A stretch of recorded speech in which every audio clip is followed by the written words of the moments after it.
Good morning, class. Today we will discuss on antacid and its some compounds. Antacid का जो part one था उसमें हम लोगों ने ये जाना था कि एंटासिड क्या होते हैं, एंटासिड का क्या क्लासिफिकेशन है, क्या उनके साइड इफ़ेक्ट है, कैसे वो वर्क करते हैं, और उसमें कुछ कंपाउंड्स हम लोगों ने पढ़े थे, जैसे कि सोडियम बाइकार्बोनेट पढ़ा था, मैग्नीशियम ऑक्साइड पढ़ा था और मैग्नीशियम कार्बोनेट पढ़ा था। इस तरह के कुछ कंपाउंड्स तीन हम लोगों ने पढ़ लिए थे। अब आज की क्लास में इसके फर्दर आगे के कंपाउंड्स पे हम लोग डिस्कशन करेंगे। So let's start antacid and it's compounds. तो हम लोग सोडियम बाइकार्बोनेट पढ़ चुके थे, इसका कैसे प्रिपरेशन होता है, क्या प्रॉपर्टीज़ हैं इसकी, क्या केमिकल प्रॉपर्टीज़ थी, क्या इसका यूज़ था,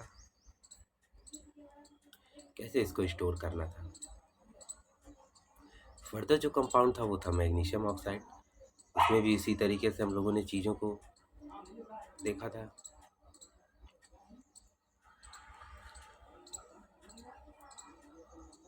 उसकी केमिकल प्रॉपर्टीज़, उसकी फिजिकल प्रॉपर्टीज़,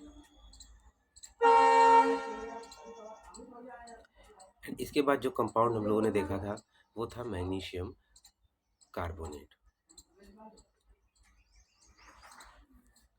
ये तीन कंपाउंड हम लोगों ने देखे थे, sodium bicarbonate, magnesium carbonate, magnesium oxide.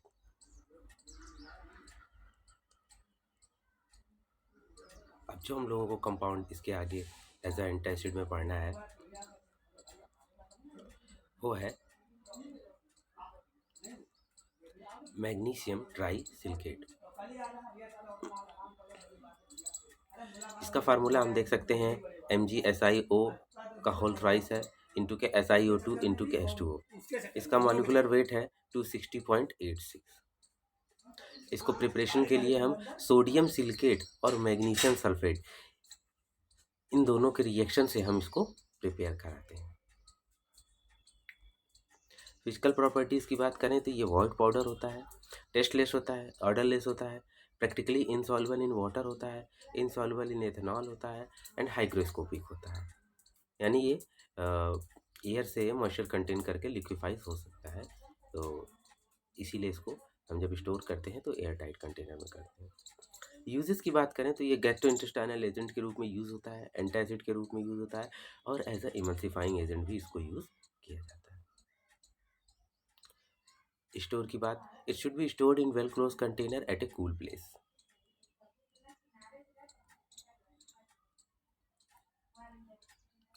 इस कैटेगरी का जो बहुत ही इंपॉर्टेंट कंपाउंड है वो है कैल्शियम कार्बोनेट।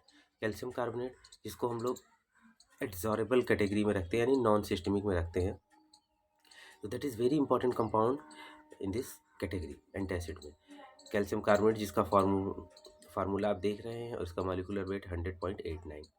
अगर इसके सिनोनिम की बात करें तो बहुत ज़्यादा पूछे जाते हैं, precipitated chalk, precipitated calcium carbonate, इस तरह से इसके ये सिनोनिम है।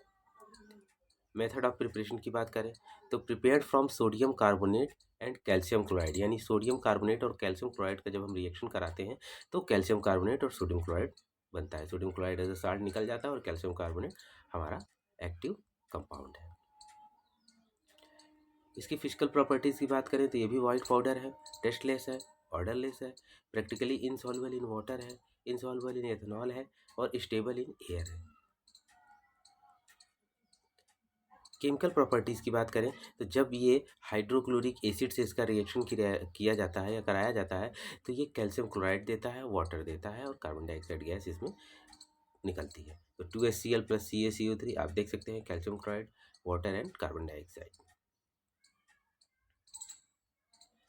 यूजेस की बात करें तो ये भी गैस्ट्रोइंटेस्टाइनल एजेंट है, एंटासिड है और electrolyte replacer. As a calcium का कमी है तो हम एज अ इलेक्ट्रोलाइट रिप्लेसर भी इसको यूज़ कर सकते हैं। स्टोरेज की बात करें तो should be stored in well close container at a cool place. ये भी वेल क्लोज कंटेनर में स्टोर होना चाहिए एट ए कूल प्लेस। तो कैल्शियम कार्बोनेट के बारे में कुछ डिस्क्रिप्शन थे। अगला जो कंपाउंड है वो है एल्युमिनियम फास्फेट AlPO4। इसका मॉलिक्यूलर वेट 1 to 1.95 है। सिनोनिम इसको ड्राइड एल्युमिनियम फास्फेट जेल के नाम से भी जाना जाता है।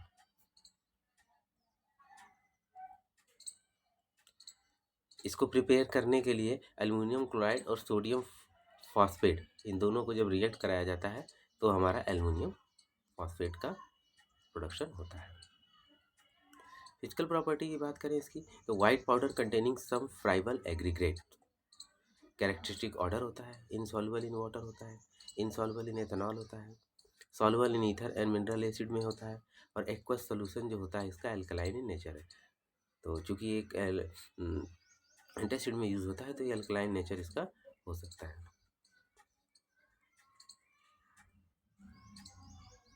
गैस्ट्रोइंटेस्टाइनल एजेंट और एंटासिड के रूप में इसका यूज किया जाता है। Storage, it should be stored in well close container at a cool place, इसको भी वेल क्लोज कंटेनर में कूल प्लेस पे इसको स्टोर किया जाता है। इस कैटेगरी का जो एक और बहुत ही इंपॉर्टेंट कंपाउंड है वो है एल्युमिनियम हाइड्रोक्साइड जेल। हम लोगों ने इससे पहले सोडियम बाइकार्बोनेट को पढ़ा था, वही बहुत इंपॉर्टेंट है। कैल्शियम कार्बोनेट अभी हम लोगों ने देखा है। इसके अलावा अगर कोई इंपॉर्टेंट है तो वो है aluminium hydroxide gel. That is very important compound as antacid. इसका सिनोनिम है एल्युमिनियम हाइड्रोक्साइड पाउडर या एल्युमिनियम हाइड्रेट पाउडर। इस सिनोनिम के नाम से भी इसको जाना जाता है। इसको प्रिपेयर करने का जो तरीका है, add hot solution of potash slowly to sodium carbonate solution. धीरे धीरे से हमको पोटास का जो सोल्यूशन है उसको सोडियम कार्बोनेट में डालना है और धीरे धीरे प्रेसिपिटेट जो होगा उसको फिल्टर करते जाना है। एंड इसको फिर फाइनली हमको हॉट वाटर से तब तक धोना है जब तक कि ये सल्फेट से फ्री ना हो जाए। अब precipitate is suspended in water to require strength and gel. इसको फिर वाटर में हम सस्पेंड करते हैं या घोलते हैं ताकि जो रिक्वायर्ड स्ट्रेंथ का हमको जेल चाहिए या रिक्वायर्ड स्ट्रेंथ का जो हमें अपना कंपाउंड बनाना है वो प्राप्त हो जाए। 2 टाइप्स ऑफ इसके फिजिकल फॉर्म्स होते हैं, एक तो एल्युमिनियम हाइड्रोक्साइड जेल होता है और दूसरा ड्राइड एल्युमिनियम हाइड्रोक्साइड जेल होता है। यानी 2 तरीके से ये 2 फॉर्म में ये अवेलेबल होता है। फिजिकल प्रॉपर्टी की बात करें सबसे पहले एल्युमिनियम हाइड्रोक्साइड जेल की, तो ये वाइट विस्कस सस्पेंशन है। Small amount of clear liquid में सेपरेटेड ऑन स्टैंडिंग। अलग अलग हो सकता है, सस्पेंशन की जो प्रॉपर्टी होती है वो इस पर लागू होती है। Permitted to contain sodium benzoate as preservative, इसमें हम सोडियम बेंजोएट जो है एज अ प्रिजर्वेटिव यूज़ करते हैं। इसके बाद हम अगर ड्राइड एल्युमिनियम हाइड्रोक्साइड जेल के बारे में बात करना चाहें, उसकी प्रॉपर्टीज़ पे डिस्कस करें, तो वो वाइट एमॉर्फस पाउडर होता है, टेस्टलेस होता है, ऑर्डरलेस होता है, प्रैक्टिकली इनसॉल्युबल इन वाटर होता है, इनसॉल्युबल इन एथेनॉल होता है and soluble in mineral acid solution होता है।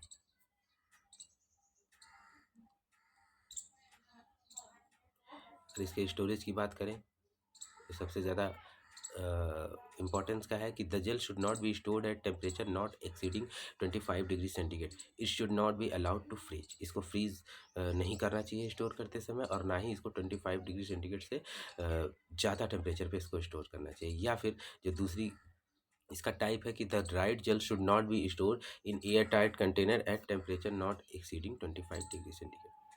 जो ड्राइड जेल है वो भी, इसे भी एयर टाइट कंटेनर्स में 25 डिग्री सेंटीग्रेड से ज़्यादा टेम्परेचर पे स्टोर नहीं करना चाहिए।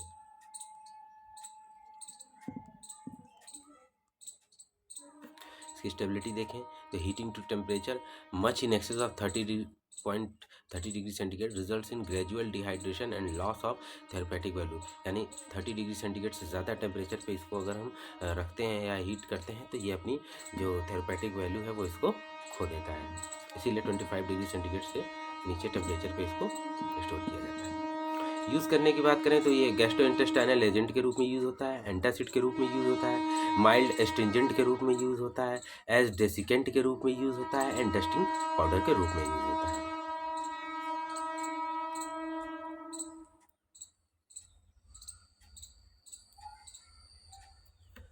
तो आज की क्लास में हमने कुछ इंपॉर्टेंट कंपाउंड्स जो एंटासिड की कैटेगरी में आते हैं उनके ऊपर कुछ डिस्कशन किया है। तो ये जो कंपाउंड है ये इसी तरह से इनके कुछ जो प्रिपरेशंस के मेथड्स हैं, इनकी प्रॉपर्टीज़ हैं और इनका यूज़, तो इन सब चीज़ों को देखते हुए, इन सब चीज़ों को कवर करते हुए हम इस एंटासिड चैप्टर को तैयार कर सकते हैं। तो this should be cover under the category of antacid as a gastrointestinal agent. Thank you.